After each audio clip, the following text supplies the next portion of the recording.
আসসালামু আলাইকুম বন্ধুরা, আশা করি সবাই ভালো আছেন। আমার প্রথম ব্লগ রমজানে চালু হলো। আজকে দেখছো তারাবি হচ্ছে, আমাদের গ্রুপ নিয়ে চলে এসেছে প্রথম তারাবি, আর কালকে হচ্ছে প্রথম রোজা। তো সেহরি দিয়ে আজকে করলাম প্রথম রোজার ব্লগ স্টার্ট। তো দেখতে পাচ্ছ আমি সেহরির জন্য উঠে গেছি এবং আমার কাছে আছে খেজুর খেয়ে আজকে রোজা রাখতে হবে, বেশি কিচ্ছু নাই আর কি। আর আমি উঠেছি খুব দেরিতে, সেহরির জন্য উঠতে পারিনি, আর আমার চোখ থেকে তো ঘুম ভাঙছে না, আর ঠান্ডাও তো সেই লেভেলের লাগছে, সে কি বলবো। আমার গলার ভয়েস শুনে বুঝতে পারছো গলাটা হালকা বসে গেছে, কিন্তু যাই হোক অজু করে তো মহিদের দিকে রওনা দিতেই হবে। তা ফটাফট অজু করে দিলাম রওনা মহিদের দিকে। আমার চোখগুলো দেখে ধর্তব্য করা নিশ্চিত যে আমার কতটা অসুবিধা হচ্ছে ঘুম থেকে উঠতে, এবং পানি দিয়ে আমার চোখটা হালকা জারাও করছিল, তার জন্য এরকম লাগছে আমার চোখটা। কোনো ব্যাপার না, রাস্তাটা দেখো রাতের বেলা কিরকম, আর দিনের বেলাও দেখে দেবো যে রাস্তাটা কিরকম লাগে দিনের বেলা।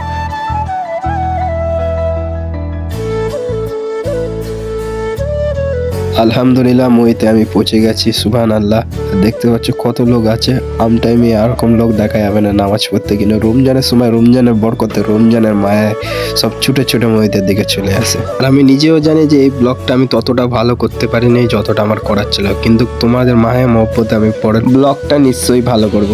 বাকি আমার এই রমজানে ব্লগ বানানোর উদ্দেশ্য হলো, তোমরা ইনস্টায় খুব বুঝতে তো পারছো, ওইসব না দেখে তোমরা এই রমজানের সময়, পবিত্র রমজানের সময় হালাল ভেবে নামাজ পড়া, ইসলামিক দিনকে কিভাবে আমরা রমজানে কাটানো, এইসব ব্লগ আমি নিয়ে আসবো। আর এইসব দেখো, এইসব হালাল আছে, খুব ভালো আছে, তোমার ফ্যামিলিকেও দেখাতে পারবে। তো যাই হোক, নামাজ শেষ করে আমি বাড়িতে এসে শুয়ে পড়লাম, আর দেখা হচ্ছে কাল সকালে। তো আমার একটু কাজ ছিল, তাই আমি কাজের ওখানে গিয়ে কাজ করলাম। 9টার দিকে বেরিয়েছি আর 12:30টার দিকে চলে এসেছি, যেহেতু জোরে নামাজটা পড়তে হবে তার আগেই বাড়ি চলে আসলাম। বেশিক্ষণ কাজ করিনি, রমজানের টাইমে এমনই কাজ করি। তো এবার যেহেতু আজান দিয়ে গিয়েছে, তো মহিলার দিকে ফ্রেশ হয়ে রওনা দিতে হবে, তো উজু করে আর ফ্রেশ হয়ে আসি। তো যাই হোক, ফ্রেশ ট্রেশ হয়ে আমি মহিলার দিকে রওনা দিলাম। আর দিনের বেলা দেখো রাস্তাটা এমন দেখায়, তো আমি বাড়ির থেকে উজু করে যেহেতু আসিনি, তাই মহিতে ঢুকেই উজু করে নিলাম। এটাই আমার বেশি পাকসাপ মনে হয়, মহিত থেকে উজু করলে যাই বলো না কেন। তো আমি মহিতে প্রবেশ করে নিলাম নামাজের উদ্দেশ্যে। আর আল্লাহ তারা সবাইকে তৌফিক দান করো যে এমনি সময়ও রমজান বাদে এমনি সময় এইভাবে মসজিদগুলো ভরা থাকে, এইভাবে লোক কাজ বজায় রেখেও নামাজের জন্য সময় দেয়। তাই আপনারাও এই বরকতেময় মাসটা চলে গেলেও নামাজ ছাড়বেন না। যাই হোক, নামাজ শেষ করে একটু বন্ধু বান্ধবের সাথে আলাপ সালাপ করে নিজের বাড়ির দিকে রওনা দিলাম।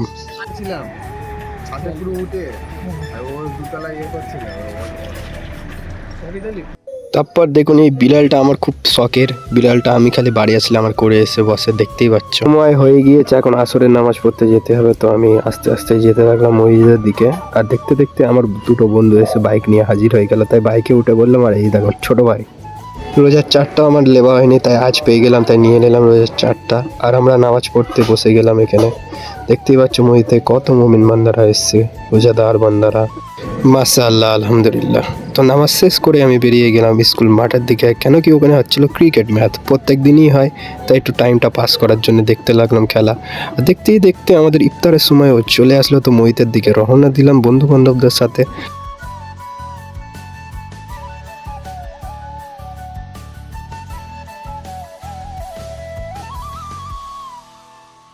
তো দেরি না করে আমিও বসে পড়লাম ইফতারি ছাড়তে।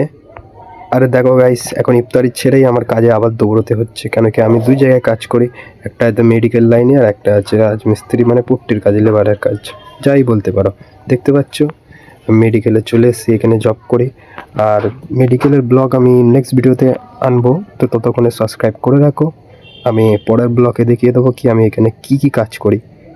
তো আজকের এই ব্লগটা এতটুকুই শেষ করলাম, আল্লাহ হাফিজ।